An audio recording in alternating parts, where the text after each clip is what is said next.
Once upon a time, there lived a tortoise with a dream.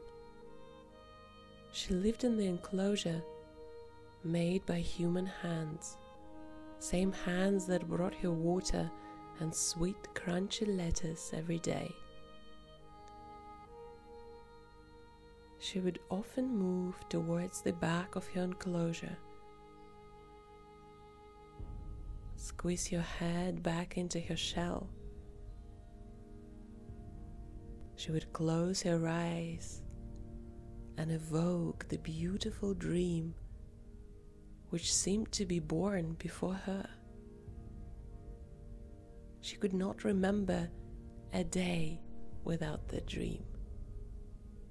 And that dream was of the sea, of the wild rivers and oceans and lakes. She dreamed to see the wild water, one that is not brought to her every day, but one that moves at its own pace, at its own accord, its own will and wish. It determines the path it takes, the currents it brings, the movement it creates, the wild water that dances to its own beat, to its own pace.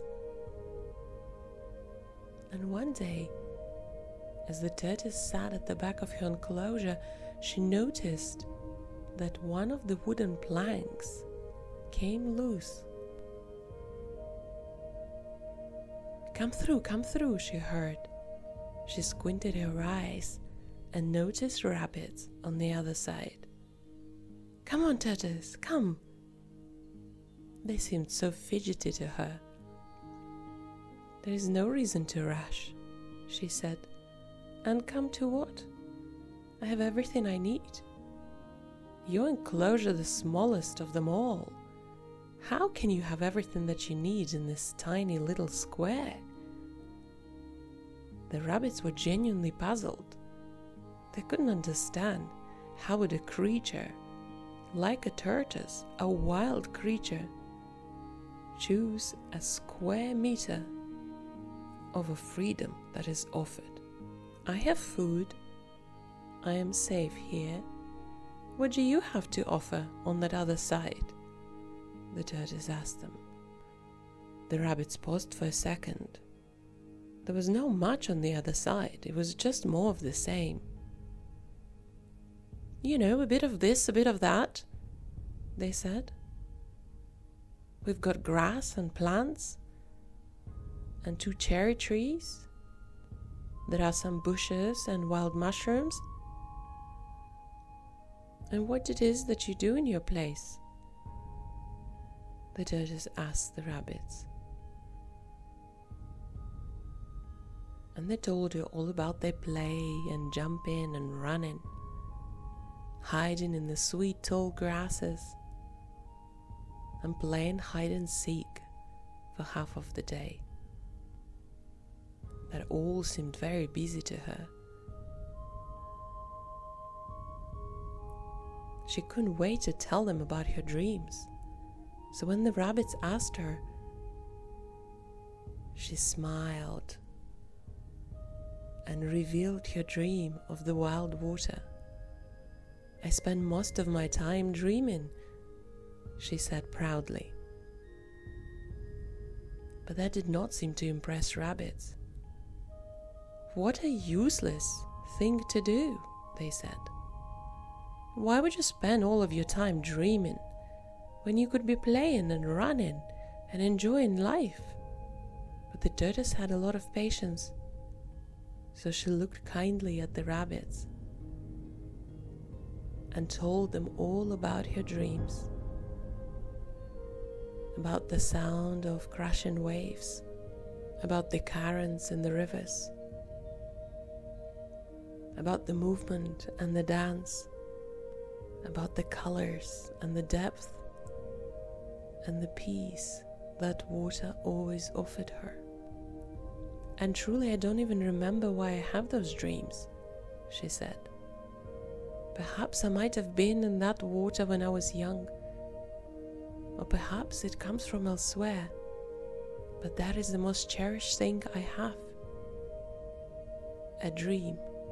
Well, we don't have oceans, the rabbit said. But there is a pond in our area. Come and meet the water. They started to jump around in excitement. But the tortoise took a step back. She was not sure. A pond is not an ocean, she said. A pond is not what my dream is. I dream of wild water, and the pond is small. The rabbits were perplexed. They did not expect such turn of events. Surely any water is better than none.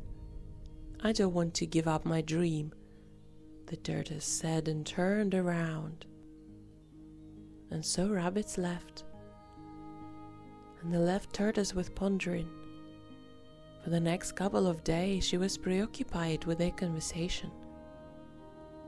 And one night, as she went into sleep,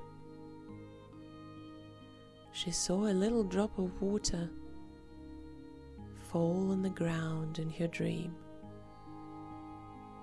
stretch out and grow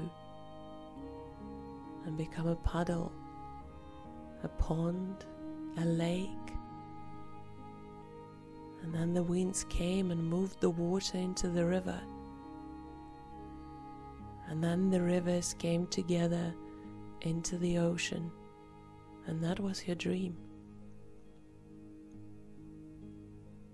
And so the next day the tortoise came to the loosened plank, pushed it, and moved through onto the grounds of rabbits. She could see them jumping far ahead of her. She moved through the grasses and the bushes, enjoying feeling the new terrain and the tickle on her belly. Soon she heard the clicking of dragonflies, and she knew she was close to the water. And fair enough, the sweet pond waters met her with love and nurture. She felt it on her skin and exhaled with relief and exhaled with recognition. Oh, I miss that feeling so much, she said. And so she started to come to the pond every day. And she stopped dreaming of the ocean and the wild rivers and the lakes, and instead she was dreaming of her pond. And every day she came, she shared her dreams with the waters and the rabbits and everyone around who would listen.